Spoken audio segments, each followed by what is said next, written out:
Congressman Dave Suarez ng Quezon Province, kung saan sa kanya po nagsimula ang lahat bago mag-imbestiga ang Kongreso tungkol sa kinasasangkutan ng SMNI at saka ni Apollo Kibuloy. Ngayon, ang kanya sinasabi ay yung pagpapatuloy na kawalan ng respeto ni Kibuloy sa ating mga batas ay dapat daw papanagutin at dapat daw talagang hulihin ito, hanapin ito. Pakinggan ninyo ang Deputy Speaker Suarez. I fully respect the position of the Department of Justice in requesting for change of venue. I'm sure may basis naman po sila kung bakit nila ninanais na mailipat po ito from Davao City to Pasig. But my bigger concern is bakit hindi pa nahanap si Kibuloy. We've been on a manhunt for how many months already. I know the Senate has already issued their warrant against him. The PNP has been looking for him. The NBI has been looking for him. So I think the bigger question is, where is Pastor Apollo Kibuloy? I think that's the bigger question that we need to ask. Dahil isang pagpapakita po ito na unang-una hindi niya nire-respeto yung mga institusyon ng ating pamahalaan. Pinakikita niya rin na he has no disregard whatsoever when it comes to the laws that govern the Philippines. So this is also a gentle call out to our law enforcement agencies to please implement, look for him, and put him in proper custody so that we can fully progress into the legal proceedings when it comes to the cases that he is now facing. Actually, parehas kami ng statement ni Deputy Speaker JJ. Ang i-add ko lang siguro kasi hindi na siya, this is no longer a local issue, national and actually international issue na siya kasi meron din pong outside of our borders, meron din pong mga nakahain against the pastor. So magnified na po itong kaso na to. Siguro sabi nga ni Kong Zia, for the safety and interest of yung locals po natin, dinala na po siya sa ibang court. O yan, no? Dalawang congressman yan. Nagsalita na po. Nasaan nga ba si Kibuloy? Hinahanap talaga nila. So, by the way, para maiksing background lang, si Dave Suarez, JJ Suarez, siya po yung nag-speech noon, kaya nagsimula ang public hearing sa Congress. Sila yung nag-speech na nag-fake news daw ang SMNI tungkol doon sa mga travel ng speaker. Doon nag-umpisa yan eh. Tapos nagkaroon sila ng public hearing, lumaki ang issue, tapos inimbitahan siya, hindi siya dumalo, ganun-ganun. Marami pong, dyan nag-umpisa lahat. At nagsalita na nga siya kahapon sa harap ng media, sa mga Congress reporter, at yun na nga po yung kanyang sinasabi.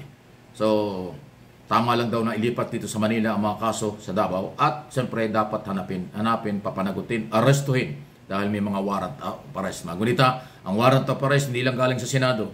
May warrant of arrest mula sa RTC Regional Trial Court ng Pasig at saka ng Davao City.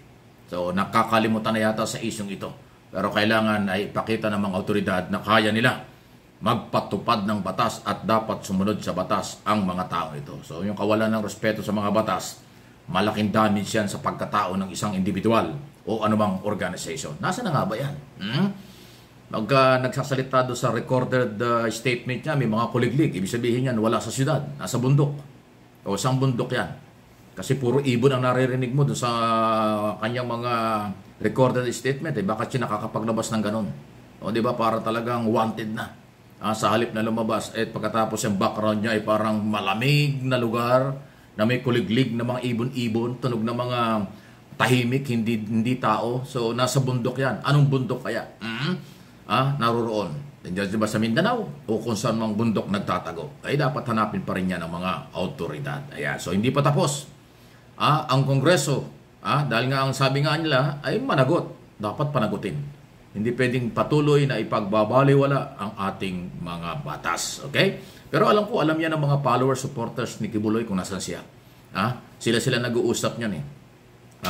Yung mga tagapagtanggol niya, sigurado alam niya kung nasasaan yan. Pero ang malinaw, on record sa ating Bureau of Immigration, wala naman pa dito sa, wala pa daw kung nakakaalis na sa Pilipinas pa rin. Kaya lang cancel lahat eh. Pinakakancel yung pasaporte, tapos hold departure order, So, yung kanyang baril, ikansilado na rin. Mula noong i-cancel yung baril, automatic yan, yung lisensya, illegal na yan. So, lahat ng mga baril na daladala ng kailang grupo, kung meron man silang hawak, ay illegal na po yan kasi kinancel na ni General Romel Marbil, PNP Chief, base sa recommendation ng Firearm Exclusive Unit o Office ng nag-i-issue ng firearms license, kansilado na po yan. 11 yan. At ng isang araw nga, binalita natin, sabi ni Senador Ontiveros, dapat i-double check mabuti ng PNP. Baka hindi lang 19 ang baril yan. Baka may mga iba pang mga baril. Pati yung di umano'y private army, pinasisilip na rin po ng Senado. Kaso, baka umiiral pa rin sa ating kapulisan yung kaibigan. Baka nahawa sila sa ibang senador.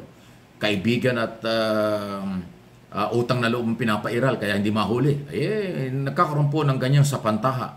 Yan naman po yung sapantaha lang. Maaaring opinion lang. At hindi natin alam nga kung ano ang tunay na dahilan bakit hindi mahuli ng mga otoridad sa kabila ng mga warrant of arrest, sa kabila ng may hold departure order, sa kabila ng pagkansilangan ng mga baril. Inuulit natin. Ayun po yan Ayan ang galaw ng gobyerno. Hindi po yan paninira. Yan ay lehitimong balita. Kasi ang dating sa mga Kibuloy supporters, pag tinatalakay natin itong isyong ito, akala nila banat na raw, binabanatan na raw. Di kasi kayo nakakaintindi. Nasanay kayo sa SMNI, pag nakinig kayo doon, lahat na sinasabi doon, puro banat. Kaya akala nyo, puro banat. Hindi po ito banat. Lehitimo isyo. May pinanghuhugutan. May pinaggagalingan. Yung order ng ating mga korte at saka ng ating Executive Department, Department of Justice at itong Bureau of Immigration. Yun Kung hindi nyo naiintindihan, hindi ko naman kailangan ituro sa inyo, ulit-ulitin natin ituro ko sa inyo, ha? Kung ang tingin ninyo, pag tinatalakay ang iso dyan ay banat na, ganun kayong kababaw. Yan yata ang doktrina sa inyo na laging doon kayo maniwala at hindi maniwala sa rule of law. Hindi pwede yun. Kayo lang yun. Ang matitinong Pilipino ay susunod sa mga batas at dapat rumirespeto sa batas ng tao. Okay? Yan. Okay, di ba? Yan po yun. So, antabayanan kung ano po mga mangyayari. At balitang sports naman, ako pasarap ang playoffs kasi second round na. Kaya lang ito yung matindi talaga ang damage. Alam niyo, lumalabas ngayon, bumagsak daw pala yung viewers, bumagsak daw po yung views ng NBA. Parang hindi sila nanonood ngayon sa social media, kakaunti na lang dahil nga wala si LeBron James, wala si Curry, wala si Kevin Durant. Yung tatlong superstar, hindi nakapasok. Yung dalawa, yung sa San Francisco, Golden State Warrior, hindi nakapasok sa playoffs.